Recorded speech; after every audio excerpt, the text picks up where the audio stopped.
കൂടപ്പുറപ്പിനെ പോലെ സജീവമായിട്ട് കൂടെ നിൽക്കുന്ന ഒരാളാണ് അഭിലാഷ്. ഒരല്പം ആത്മാർത്ഥത ഉണ്ടെന്ന് നമ്മളൊന്ന് അഭിനയിച്ചാൽ മതി, കൂടെ ഒന്നുള്ളൂ.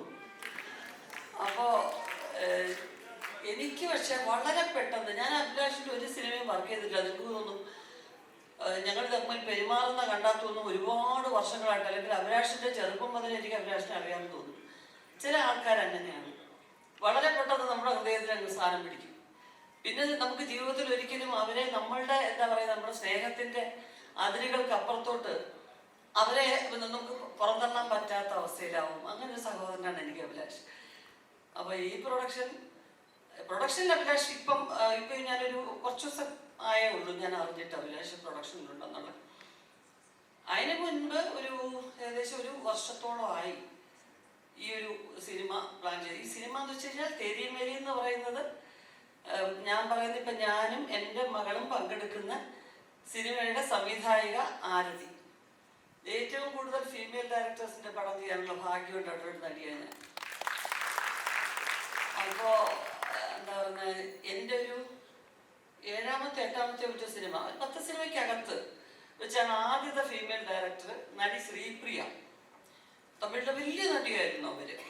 പിന്നെ ശ്രീദേവി, ശ്രീപ്രിയ, രാധിക, അംബിക, സീമ, സൈഡ എന്നൊരു വലിയൊരു ടീമുണ്ടായിരുന്നു. അപ്പോൾ അതിൽ ശ്രീപ്രിയയ്ക്ക് സംവിധാനം ചെയ്യാനും സ്വന്തമായിട്ട് പ്രൊഡക്ഷൻ ചെയ്യാനും ഒരാഗ്രഹം വന്നിട്ട് ആദ്യം ഒരു പടം പ്രൊഡ്യൂസ് ചെയ്തു.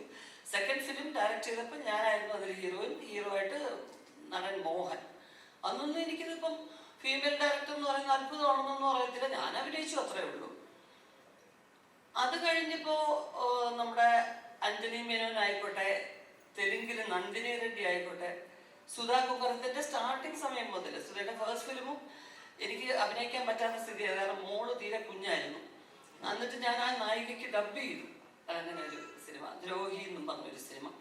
അത് കഴിഞ്ഞ് ശൂർവൈ പോത്തു ചെയ്തു. കന്നഡത്തിൽ 1-2 ഫിലിം ഫീമെയിൽ ഡയറക്ടേഴ്സിന് ചെയ്തു. പിന്നെ ഇപ്പം റിലീസ് ആവാൻ പോകുന്ന ചില സിനിമ കേട്ടോ, അത് അങ്ങനെ 1-2 ഫീമെയിൽ ഡയറക്ടേഴ്സ് എങ്ങനെയോ വന്ന് ഭവിക്കുക, നമ്മൾ ബോധപൂർവം അല്ലെങ്കിൽ പോലും അങ്ങനെ വരികയാണ്. ഇപ്പോൾ ഒരു സിനിമ അരുണാചൽ പ്രദേശിൽ ഒരു സ്റ്റോറിയാന്ന് പറഞ്ഞു, ആരണ സാധ്യ എന്ന് പറഞ്ഞ, ജീവിതത്തിൽ അങ്ങനെ പേര് ആദ്യം കേൾക്കുക. ആ കുട്ടിയുടെ പേര് ആരണ സാധ്യ.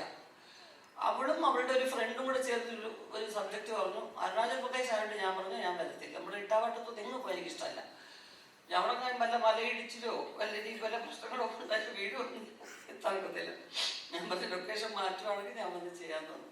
എന്തായാലും ആരതി ഈ കഥ പറഞ്ഞപ്പോൾ, അഭിലാഷിൻ്റെ സ്ക്രിപ്റ്റാണ്, പിന്നെ വിപിൻ നമ്മുടെ ഈ ടി വി തന്നെയുള്ള പയ്യൻ എഴുതുന്നുണ്ട്. അപ്പോൾ ആരതിയുടെ മനസ്സിൽ ഒരു നല്ല സിനിമയുണ്ട് എന്നെനിക്കൊരു വിശ്വാസം വന്നു. തീർച്ചയായിട്ടും നല്ലൊരു എന്റർടൈൻമെന്റ് ഉള്ള മൂവി ആയിരിക്കും എന്നുള്ളതിന് യാതൊരു സംശയമില്ല. എത്തിയതാണ് ഈ ഒരു മേഖലയിൽ. അതിനുശേഷം ഒരുപാട് വർഷം അതിനുവേണ്ടി ശ്രമിച്ചു. പിന്നീട് സിനിമകൾ സംഭവിക്കുന്നു. അങ്ങനെ സിനിമകൾ സംഭവിച്ചപ്പോൾ സിനിമകളിലൂടെ എനിക്ക് കിട്ടിയ ധൈര്യം, കുറെ അധികം സുഹൃത്തുക്കൾ, എൻ്റെ ഒരു കുടുംബം പോലെയുള്ള, ഞാൻ വിളിച്ചാൽ നീ ധൈര്യമായിട്ടിരിക്കും, ഞങ്ങളുണ്ട് കൂടെ എന്ന് പറയുന്ന കുറെ അധികം ആളുകൾ. അപ്പം എല്ലാവരും വന്നൊരു ധൈര്യത്തിൽ ഞാൻ ആഗ്രഹിച്ചിരുന്ന ഒരു നല്ലൊരു പ്രൊഡക്ഷൻ ഹൗസ് തുടങ്ങണം എന്നുള്ളത്. ഞാനൊരു പ്രൊഡക്ഷൻ ഹൗസ് തുടങ്ങണമെന്ന് ആഗ്രഹിച്ചപ്പം എൻ്റെ ഒപ്പം നിൽക്കാമെന്ന് പറഞ്ഞ ടെക്സസ് ഫിലിം ഫാക്ടറിയുടെ അംജിത്തക്കയാണ് എൻ്റെ അടുത്ത് പറഞ്ഞത്, നീ ധൈര്യമായിട്ട് പ്ലാൻ ചെയ്യും, ഞാനുണ്ട് കൂടെ എന്ന് പറഞ്ഞു.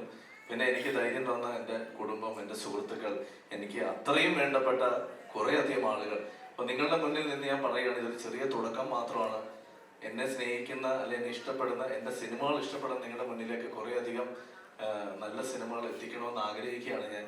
തീർച്ചയായിട്ടും അതിൻ്റെ ഭാഗമായുള്ള ഈ ചടങ്ങിൽ ഞാൻ ക്ഷണിച്ചപ്പോൾ നിങ്ങളെല്ലാവരും വന്നത് ഒരുപാട് സന്തോഷം. എല്ലാ ദിവസവും ഓരോ സിനിമ ഉണ്ടാക്കാൻ വേണ്ടി കഷ്ടപ്പെടുന്ന അഭിലാഷിനെ പോലൊരാളെ ഞാൻ കണ്ടിട്ടേയില്ല.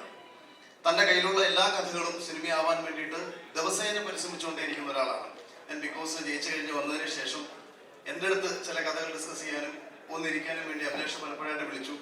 പക്ഷേ ഇതുവരെയും ഒന്നിരിക്കാൻ കഴിഞ്ഞിരുന്നില്ല. അഭിലാഷിനും രഞ്ജനും ഈ തുടങ്ങാൻ പോകുന്ന പ്രൊഡക്ഷൻ ഹൗസിന്റെ അണിയറ പ്രവർത്തകർക്കും ഇപ്പോൾ റിലീസ് ചെയ്ത തേരി മേരി സിനിമയ്ക്കും എല്ലാം തന്നെ എൻ്റെ ഹൃദയം നിറഞ്ഞ ആശംസകൾ അറിയിക്കുകയാണ്. രഞ്ജൻ, അഭിലാഷ്, വിഷ്ണു, ആഘോഷ്, അതിന് ഇപ്പുറത്തെ ഒരു പഴയ അഖിൽ കോട്ടാന്തല, പിന്നീട് അഖിൽമാരാണ്. ആ ഒരു 5-6 ചെറുപ്പക്കാരുടെ സ്വപ്നങ്ങൾ ഒരുമിച്ച് തുടങ്ങിയതാണ്. ഞങ്ങൾ ഓരോരുത്തരും വ്യത്യസ്ത മേഖലകളിൽ 6-7 വർഷങ്ങൾക്ക് ഇപ്പുറം എത്തിച്ചേർന്നിരിക്കുന്ന സന്തോഷം കൂടി അറിയിക്കുകയാണ്. ഇവിടെ എത്തിച്ചേർന്ന എല്ലാവർക്കും ഹൃദയം നിറഞ്ഞ ആശംസകൾ അറിയിക്കുകയാണ്. ചേട്ടനും ശ്രീനാഥ് മാസിയും പിന്നെ നമ്മുടെ ആരതി ഡയറക്ട് ചെയ്ത് നമ്മുടെയൊക്കെ മേച്ച് നടക്കുമ്പോൾ നമ്മുടെ പ്രൊഡ്യൂസേഴ്സ് ആണുണ്ട്. ഞാൻ കഴിഞ്ഞ ലുക്കിൽ വന്നപ്പോൾ പുള്ളിക്കാരൻ വേറെ ലുക്ക്. ഇതിന് ആരാധന ഞാൻ ചോദിച്ചു, കംപ്ലീറ്റ് ഫിറ്റ് ആയിട്ട്. അപ്പൊ എന്തായാലും ആരാധനയോട് പറഞ്ഞു എന്റെ ക്യാരക്ടർ ഒരിക്കലും റിവീൽ ചെയ്യാൻ പാടില്ല, പൊട്ടത്തര വിളിച്ച് പറയുന്നു സ്പെഷ്യലി പറഞ്ഞു. അപ്പൊ കൂടുതൽ ഡീറ്റെയിൽസ് ഒന്നും പറഞ്ഞില്ല. അപ്പൊ എല്ലാവരും മൂവി കാണാം, സപ്പോർട്ട് ചെയ്യാം. ഇതേപോലെ IMA തേരി മേരി എന്നൊരു സിനിമയുടെ ലോഞ്ച് സമയത്ത് ഞാൻ പങ്കെടുത്ത ഒരു മനുഷ്യനുണ്ട്. അതായിരുന്നു അന്ന് നമ്മുടെ ഓൺലൈൻകാർക്ക് ഏറ്റവും മാർക്കറ്റ് ഉണ്ടായത്. ഞാനും ഷൈൻഡോ ചാക്കയും ശ്രീനാഥ് ഫാസിയും ഉള്ളപ്പം ഞാനും ഫാസിയുമായിട്ടൊരു ചെറിയ പ്രശ്നം. പക്ഷെ ഞങ്ങൾ ഇപ്പോൾ ഏറ്റവും അടുത്ത സുഹൃത്തുക്കളാണ്, അത് പറയും. പക്ഷേ ഈ സിനിമയ്ക്ക് എല്ലാവിധ ആശംസകളും. സന്തോഷത്തോടെ വർക്ക് ചെയ്യാൻ പറ്റിയ സിനിമയാണ്. നല്ലൊരു എന്റർടൈനർ ആയിട്ടാണ് ചിത്രം ഒരുക്കിയിരിക്കുന്നത്. ദൈവം സഹായിച്ചൊരു വലിയ വിജയമാകട്ടെ. ആരതിയുടെ ഫസ്റ്റ് സിനിമ തന്നെ വലിയൊരു ഹിറ്റ് ആവട്ടെ എന്ന് ഞങ്ങൾ എല്ലാവരും ആഗ്രഹിക്കുന്നു. തെരിമേരി ഞാൻ ഏറ്റവും ലാസ്റ്റ് മൊമെന്റിൽ എൻ്റർ ആയ ഒരു സിനിമയാണ്. കുറച്ച് ദിവസങ്ങൾക്ക് മുന്നേ ഈ പറഞ്ഞ പോലെ ആരതി നമ്മുടെ ഫാമിലി മെമ്പർ തന്നെയാണ്. അതുകൊണ്ട് തന്നെ വളരെ കംഫർട്ടായിട്ട് വർക്ക് ചെയ്യാൻ പറ്റുന്നുള്ളൊരു വിശ്വാസത്തിലാണ് ഞാൻ തെരിമേരി കമ്മിറ്റ് ചെയ്യുന്നത്. ഞാൻ ബാക്ക്ഗ്രൗണ്ട് സ്കോർ സ്റ്റാർട്ട് ചെയ്യാൻ പോകുന്നേ ഉള്ളൂ.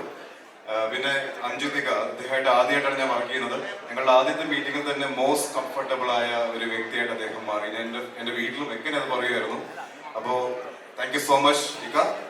തെരിമേരി നല്ലൊരു വിജയമായി മാറട്ടെ എന്ന് ഞാനും ആശംസിക്കുന്നു.